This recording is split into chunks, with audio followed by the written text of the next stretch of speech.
Episode 1, The Banana Incident. Ken, a typical high school junior, was having an average bad day. Woke up late, got marked absent, ate expired instant noodles, and slipped on a banana peel right at the school gate. Yes, he died because of a banana peel. When he opened his eyes again, Ken found himself in a blank, white space, like an unfinished movie set. In front of him stood a tall figure in a black cloak, wearing sunglasses and sipping bubble tea. Ken, right? You're hired. Grim Reaper Intern Program. Sign here. Before he could process his absurd death, Ken was already drafted as an intern for none other than Death himself, casually nicknamed Boss Grim. His first task, convince a middle-aged ghost to cross over peacefully. Problem, the ghost refused to go because he still had to pay his electricity bill. With zero experience and maximum fear of ghosts, Ken attempted every trick. Pretending to be a power company agent, faking afterlife customer support, and finally, promising to pay the bill himself. Somehow it worked. The ghost moved on. Boss Grim gave him a nod of approval. Not bad. Half dead, half clueless, but you've got potential. As for Ken, can I rest for 5 minutes? I still can't believe I died because of a banana. Episode 2, The TikTok Ghost Refuses to Pass On. Ken's second assignment from Boss Grim seemed simple. Escort a young ghost named Mimi to the afterlife. Problem? Mimi was a TikToker with over 3 million followers, and she refused to pass on because I haven't posted my goodbye video yet. Mimi's ghost now haunts her old studio, twirling with ring lights, virtual filters, and camera poses like she's still alive. Every few minutes, she shrieks, "Ken, help me film this trending sound." Poor Ken is forced to act as her reluctant cameraman, filming ghost TikToks while trying not to lose his own sanity after hearing Spooky Cool Girl on loop for 30 takes. Finally, after editing a touching farewell clip, complete with ghost filters and crying emojis, Mimi's ghost starts to fade, smiling. "You're the kindest Grim Reaper I've ever met." Her last whisper as she disappears in delight. Don't forget to like and hashtag by Mimi. Boss Grim appears behind Ken. "You still alive?" Ken mutters, "Yeah, but my ears are haunted by remix beats now." Episode 3, The Graveyard Dog. After 2 ridiculous assignments, Ken was finally getting used to his role as Death's intern. But today, Boss Grim gave him something unexpected. "Your target is a dog." Ken blinked. "Wait, a ghost dog?" Exactly. The spirit in question was Max, an old dog who once guarded a cemetery with his elderly owner.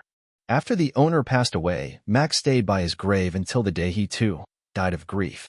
Now, Max's ghost still haunts the graveyard, glowing faintly, guarding his master's grave and barking at anyone who comes close. Ken tried everything.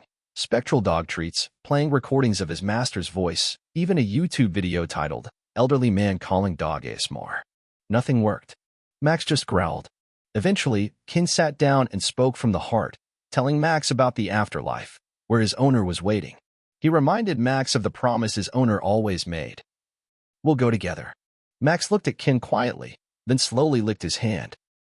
A soft light enveloped the cemetery, and Max, carrying his owner's old cap, ran into the glowing distance toward a smiling, waiting figure. Boss Grim appeared behind Ken, surprisingly sincere. "That was beautiful." Ken just smiled. "Maybe. I'm starting to get this job." Episode 4, The Ghost Who Didn't Know She Was Dead. Ken's latest assignment was odd. A spirit named In, a high school girl, wandered the local park every night, convinced she was still alive and cramming for her graduation exams. "I can't be dead.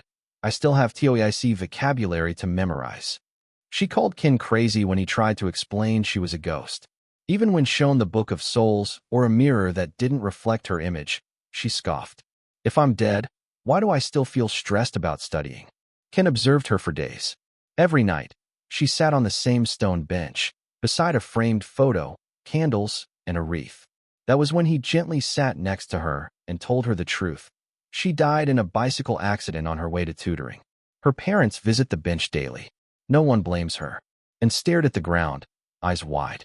"So, I gave it everything I had, and still didn't make it." Ken nodded. She smiled, a little sad, but at peace. "I studied to live. Now, I'm ready to move on."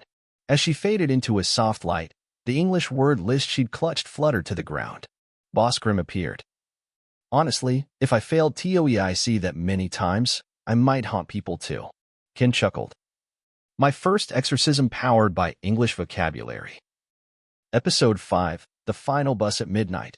One rainy night, Ken received a strange call from Boss Grim. Special case. Requires high empathy. Ken smirked. You mean I'm finally your favorite intern? Boss sighed. No. Everyone else is playing mahjong. The task: escort the lost souls aboard the Midnight Bus, a ghostly vehicle that runs once a week at midnight. Its passengers don't know where they're headed. They just ride, endlessly. Ken boarded the rusted old bus in the mist. The driver, Mr. Man, a frail old ghost with tired eyes and a calm voice, greeted him. Hop in, son. We're running late. Inside sat a dozen silent souls. A boy clutching a worn school bag. An elderly woman dozing beside a photo frame. A businessman muttering, "Am I still on time?" over and over. Ken didn't preach or force anyone to move on. He just sat with them, listened to their stories, and quietly said, "This bus doesn't take you home. It helps you let go." At a glowing stop far from the living world, each spirit quietly stepped off, lighter, calmer, freer. Ken stayed till the end. Mr. Man smiled. You did what I couldn't for 20 years. Ken asked, "What about you?" The old driver looked out into the mist. "I'm still waiting for someone." And then the bus rolled away, disappearing into the fog. Boss appeared on the roadside, holding an umbrella. So, how does it feel to send off a whole busload of ghosts? Ken whispered. Like I just drove through their memories. If you find it interesting, please like and subscribe to the channel to see the next parts.